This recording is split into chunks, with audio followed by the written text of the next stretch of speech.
Bonjour à tous, merci beaucoup d'être là. On imagine que vous avez très faim, donc tenez encore un petit peu avec nous. Donc je suis Laure, je suis donc UX designer chez Octo. Et je suis Chloé, également UX designer chez Octo Technologies.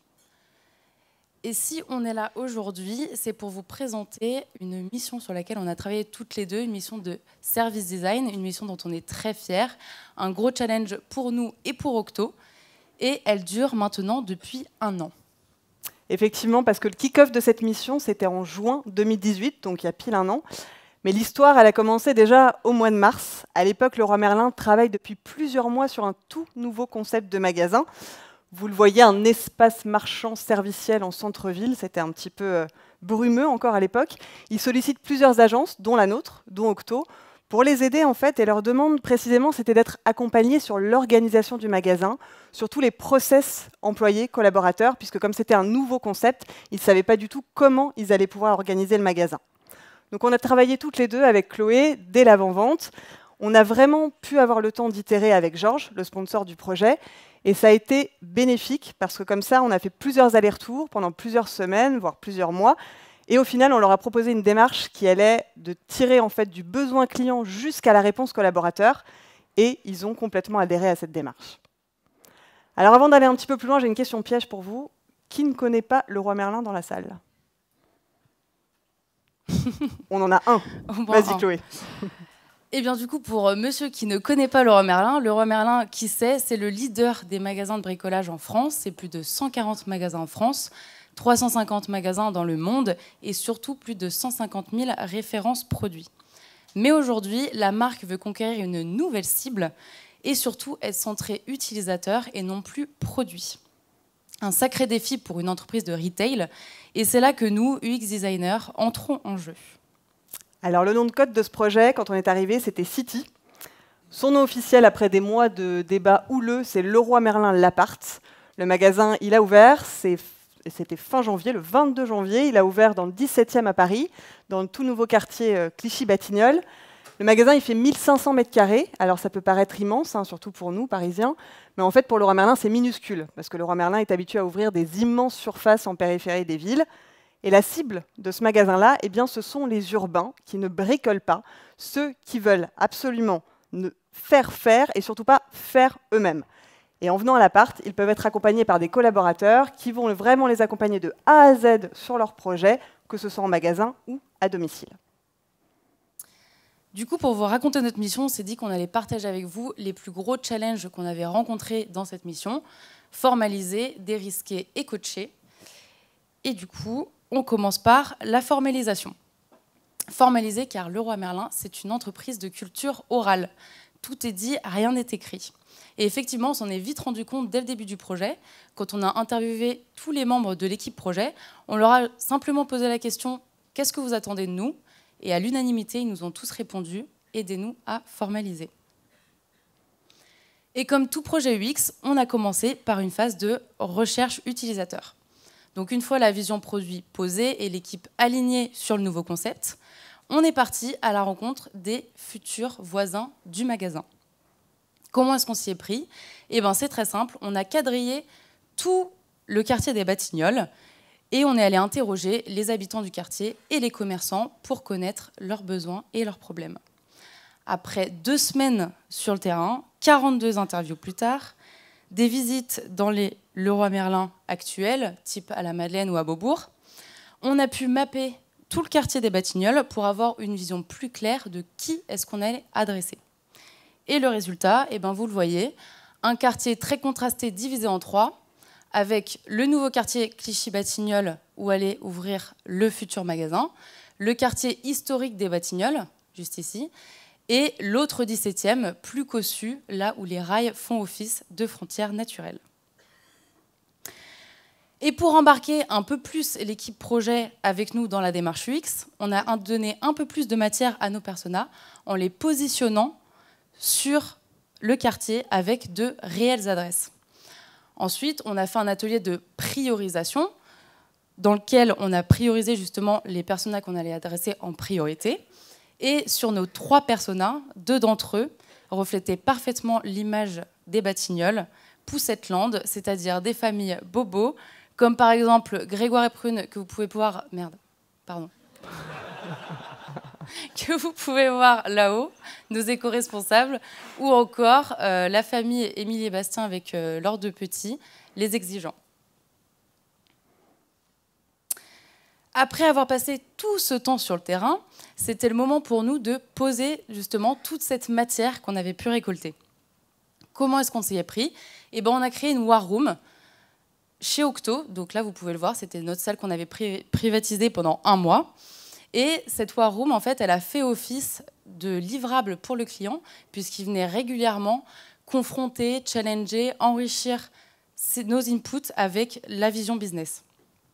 Et c'est à ce moment-là qu'on a pu aussi écarter un parcours imaginé par Leroy Merlin qui, au final, on s'est rendu compte, n'avait aucune valeur ajoutée pour le client. Ce parcours, c'était celui du service de dépannage qui était entièrement assuré par le prestataire extérieur. Vous le connaissez peut-être, c'est Bob Dépannage. Donc clairement, aucun intérêt pour le client d'aller chez Leroy Merlin pour qu'on lui dise d'aller sur le site de Bob Dépannage. Alors cette war room, elle a aussi été le départ de nos services blueprints. Notre outil principal dans cette mission, ça a été les blueprints. On en a réalisé 4 au final, 1 par parcours client majeur. Ils servent de document de référence à l'équipe du magasin. Alors les blueprints, vous connaissez, on cartographie tout ce qui se passe face au client, ce qu'on appelle le front stage, tout ce que le client voit, les étapes du parcours, les points de contact, les actions du client, les interactions avec les employés du magasin. Et puis ensuite, on cartographie tout ce qui se passe en coulisses, tout ce que le client ne va pas voir, ce qu'on appelle le backstage. Donc là, on rentre dans l'organisation, dans les process, et on peut tirer jusqu'aux outils qu'utilisent les collaborateurs. On a un peu twisté l'outil, vous le voyez, c'est la partie du haut, en fait. On a collé une partie de l'expérience map client. Donc on a rappelé à chaque fois le besoin, l'action, et puis le côté émotion avec un petit verbatim, un emoji à chaque fois, en haut du blueprint. L'objectif de cet outil, il est double en fait, c'est de faire vivre une expérience sans couture aux clients, mais tout en donnant les moyens aux collaborateurs de pouvoir répondre aux besoins clients. Alors c'est un outil qui est en perpétuelle évolution. On l'a co-construit au fur et à mesure de ce projet. On en est aujourd'hui à la 10e version de ces 4 blueprints, qu'on a bien itéré. On a travaillé aussi avec les partenaires du magasin et pas seulement l'équipe projet dessus. Alors les partenaires, ça peut être tout simplement les transporteurs qui gèrent les livraisons, mais pour l'appart, les partenaires principaux, c'était c'est trois startups de réalisation de travaux, donc Little Worker, Place Shaker, Cotatis. Ces startups, en fait, elles fournissent leurs artisans et leurs services pour les clients du magasin. Donc c'était essentiel qu'on puisse travailler avec eux, qu'on puisse exactement savoir à quel moment qui faisait quoi entre l'équipe magasin, l'équipe de la startup, pour que le client, lui, il ait vraiment une expérience fluide de bout en bout et il se rende compte de rien. Les blueprints, ils ont aussi servi de référence pour fabriquer ce qu'on a appelé des kits d'outils, parce que dès le début de la mission, il était important pour le client et pour nous d'atterrir sur des outils hyper opérationnels pour les collaborateurs du magasin. Donc en fait, on a co-construit directement avec les premiers embauchés des fiches de rôle. Donc le besoin, c'était d'avoir une fiche de poste, mais enrichie, hyper opérationnelle. Donc on s'est inspiré du template d'un persona. On a mis un qualificatif, on a mis une petite citation, on a mis une description. Donc tout ça pour tous les rôles du magasin. Et puis en plus, on va trouver sur une fiche de rôle les gestes métiers, les outils utilisés, des scénarios basiques d'interaction avec le client. Tout ça, ça diffère évidemment selon le poste. Donc ici, c'est la fiche de rôle du welcomer. Le welcomer, c'est celui qui accueille le client à l'entrée du magasin. Et elle était assez essentielle, cette fiche, parce que c'est un rôle qui est partagé par les 35 collaborateurs du magasin. Chacun fait 2 heures welcomer par semaine. Donc pour le coup, il fallait qu'ils aient tous vraiment les basiques pour pouvoir tenir le rôle facilement. Challenge numéro 2, dérisquer avant l'ouverture du magasin. Dès le départ, c'était une très forte demande de notre client pour l'équipe projet, pour les futurs 35 collaborateurs, mais aussi pour la direction de Leroy Merlin. Et comme tout lancement d'un nouveau produit, on tente de dérisquer en amont. Et comme dans tous les projets, pas de recette miracle, il faut prototyper et tester. Mais quand le magasin ressemble à ça, c'est un peu compliqué de tester.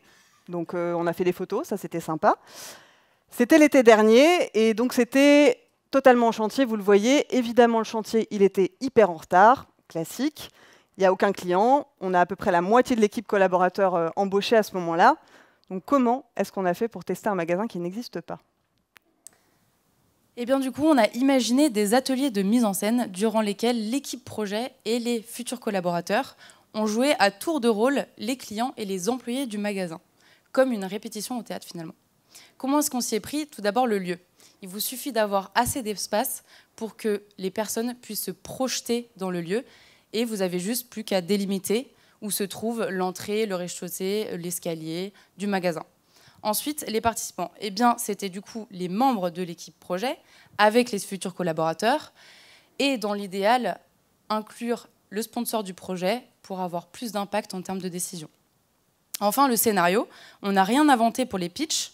On est parti de nos personas clients et de cas réels qu'on avait pu récolter durant nos immersions terrain. Et on a pu par exemple jouer Sabrina qui veut refaire faire son meuble de salle de bain ou encore Émilie et Bastien qui ont des punaises de lit. Cas réel. Et du coup, à la fin de chaque scénette, acteurs et observateurs débriefent, partagent leurs idées et on rejoue la scène en y incluant les nouvelles idées. Un petit conseil, ne mettez pas trop d'accessoires à disposition et si les acteurs ont vraiment besoin d'un téléphone ou d'autre chose, ils le mimeront d'eux-mêmes et ça permet vraiment de se rendre compte justement s'il manque quelque chose, voire quelqu'un. Ça a l'air vraiment chouette ces ateliers, Chloé. Est-ce que par hasard tu les aurais filmés?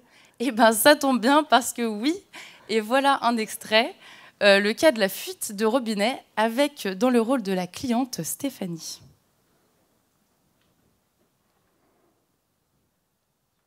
Ah, et il n'y a pas de son. Et on n'entend rien. C'est dommage parce qu'on avait testé. Et pourtant, tout est bien branché. Eh bien, tant pis. Tant pis. Tant pis. C'est pas grave, vous imaginerez la fuite du robinet. Bon, bah, du coup, on va passer. Du coup, ça nous a servi à quoi de faire tous ces jeux de rôle? Ça nous a déjà servi à gagner beaucoup de temps. C'est le bénéfice, évidemment, de tout prototype. On a soulevé des risques, on a soulevé des points de vigilance qu'on n'avait pas vus jusque-là. Alors, par exemple, le plan du magasin, vous avez peut-être compris que la configuration des lieux, c'est un rez-de-chaussée et un étage. Dès le premier atelier, en fait, on a compris que les collaborateurs devaient avoir des oreillettes pour communiquer facilement entre eux, tout en gardant les mains libres face aux clients. On a aussi réfléchi sur les outils nécessaires aux collaborateurs. Est-ce qu'à tel poste, on a besoin d'un comptoir, d'un ordinateur fixe? Est-ce qu'on a besoin d'un point d'encaissement? Et puis, bien sûr, l'expérience d'achat. Le client qui répète son histoire 3 fois de suite à 3 collaborateurs différents, à 3 endroits différents du magasin, ça, on s'en rend compte très, très facilement dans la mise en scène. Mais la vraie force, pour le coup, des ateliers de jeux de rôle, c'est que l'équipe projet, elle se met vraiment physiquement dans la peau de l'utilisateur, en fait. Ça change tout. Elle entre vraiment en empathie avec le client, beaucoup plus qu'avec un persona en papier punaisé sur le mur. Vraiment, l'équipe projet est devenue les personas, et ça, c'est vraiment un artefact très fort. Alors après les jeux de rôle entre nous, on l'a refait, avec des vrais clients cette fois. On les a recrutés sur les réseaux sociaux avec l'aide de l'équipe du magasin qui venait d'ouvrir la page Facebook et le compte Instagram du magasin, c'était au mois de novembre. Elle venait aussi d'installer un pop-up store juste en face du futur magasin pour se faire connaître des habitants du quartier. Alors nous, on a transformé le pop-up store en Living Lab et on y a fait des tests utilisateurs. Alors on voulait tester un discours, une posture, pas une interface. Donc notre prototype, c'était Dove. Dove, c'est l'un des 2 responsables de la Team Solutions. C'est l'équipe qui gère les projets des clients dans le magasin. On a simulé un début de rendez-vous projet avec un client et Dove a simplement joué son rôle pendant ce rendez-vous.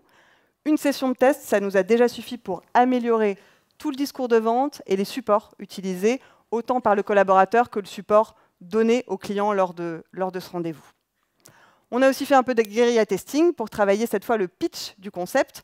On est allé en fait dans le quartier, présenter en quelques minutes le pitch à des passants et on leur a demandé de reformuler avec leurs propres mots. Ça nous a permis d'avoir un discours clair, cohérent, qu'on a pu partager à tous les collaborateurs du magasin, notamment via le fameux kit d'outils. Et enfin, en janvier, avant l'ouverture prévue à la fin du mois, qui avait lieu le 22 janvier exactement, on avait planifié une répétition générale dans le magasin, qui avait pour but en fait de vérifier tous les parcours clients in situ. Malheureusement, elle n'a jamais pu se faire parce que les équipes du magasin ont été débordées par des soucis de logistique et d'approvisionnement et ils ont donc passé leurs derniers jours et leurs dernières nuits à faire de la mise en rayon. Notre dernier challenge, il est toujours en cours en fait. On accompagne encore l'équipe projet ponctuellement dès qu'ils ont besoin de nous. Alors ce coaching, il a commencé bien sûr dès le début de la mission parce que c'était très important pour notre sponsor d'acculturer les équipes Leroy Merlin à l'UX. C'était totalement nouveau pour eux. Alors, ce qu'on a fait, c'est qu'on a très peu travaillé en chambre avec Chloé. On a animé des dizaines d'ateliers. On a co-construit la majorité des livrables avec l'équipe projet. Et dès que les premiers collaborateurs ont été embauchés, on les a embarqués, là aussi, dans les ateliers. Et justement, Leroy Merlin a été très innovant dans leur approche RH, puisqu'ils ont même introduit un exercice de Customer Discovery durant les sessions de recrutement. Le candidat était envoyé dans la rue pendant 30 minutes avec un guide d'entretien et devait aller poser des questions aux passants.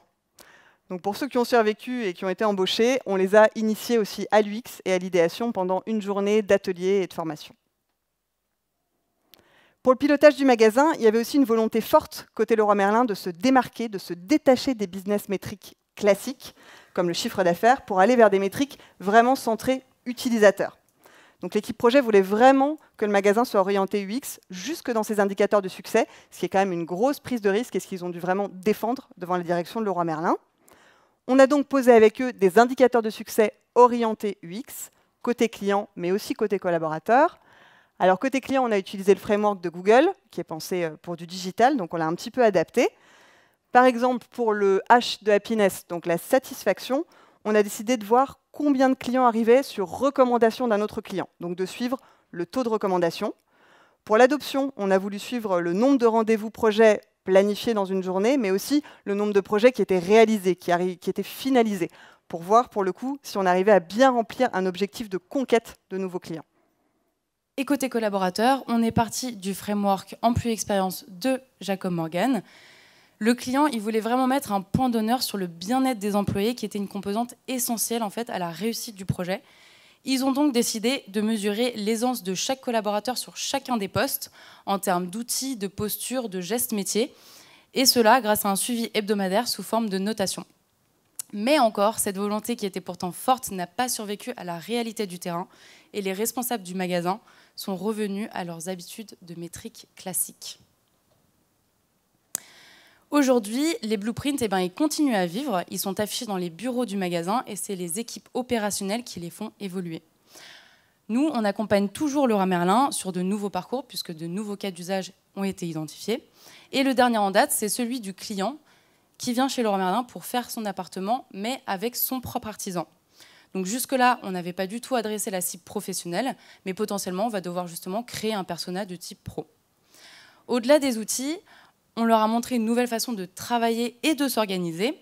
On leur a donné quelques tips, comme définir en début d'atelier un objectif et d'en ressortir avec des actions à mener, ou encore comment timeboxer un atelier. Alors pendant des mois, vous l'avez vu, on a fait beaucoup d'ateliers, on a fait beaucoup de livrables, on a fait ces blueprints qui mesuraient plusieurs mètres, mais tout ça c'était assez normal, c'était attendu, c'était notre mission. Mais la surprise, c'est que en fait, notre travail du X s'est diffusé au-delà de nos workshops. L'équipe projet, l'équipe magasin, en fait, s'est approprié certains de nos livrables et les a mis sur le devant de la scène de manière assez inattendue. Alors d'abord, le manifeste produit. Ce manifeste, on l'a co-construit avec l'équipe en début de projet, au moment de l'atelier Vision.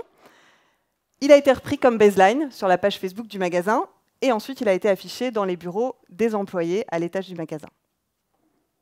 Bon, le manifeste affiché dans les bureaux, on pouvait s'y attendre, mais les personas affichés sur le pop-up store pour communiquer auprès de tous les futurs voisins du quartier, ça, c'était assez fou.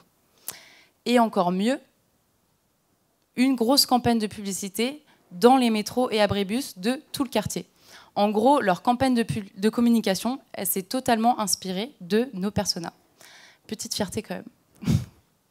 Et ce n'est pas fini, puisque pour se différencier des showrooms identiques que vous pouvez voir dans les Leroy Merlin classiques, là, ils ont pris le parti pris de créer des appartements uniques à partir de nos personas.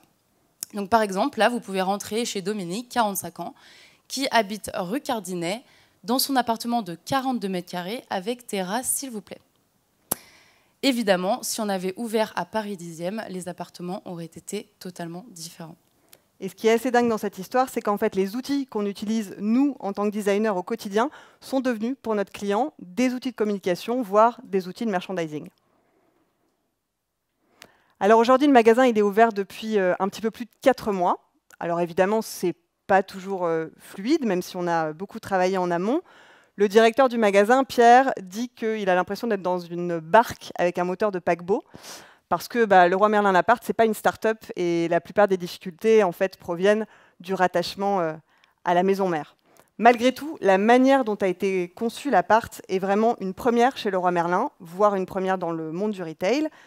Les choses bougent aussi déjà dans le fameux paquebot, puisque en février, par exemple, avec Chloé, on est allé donner une formation en UX et au service design à tous les chefs de projet organisation de Leroy Merlin.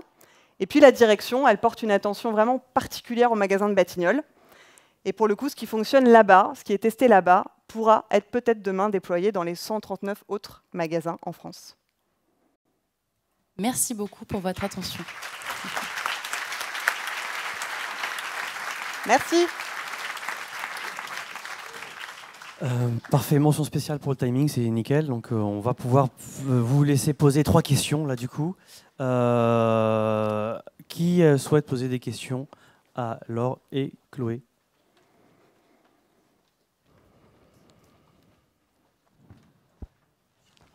Ouais. Bonjour, donc merci beaucoup pour votre présentation. Je voulais savoir s'il y avait d'autres projets du même type qui étaient en cours chez Leroy Merlin, soit à Paris, soit dans d'autres villes, soit en Europe, parce que je crois que Leroy Merlin est européen ou mondial. Donc voilà, s'il s'inspirait de vos méthodes.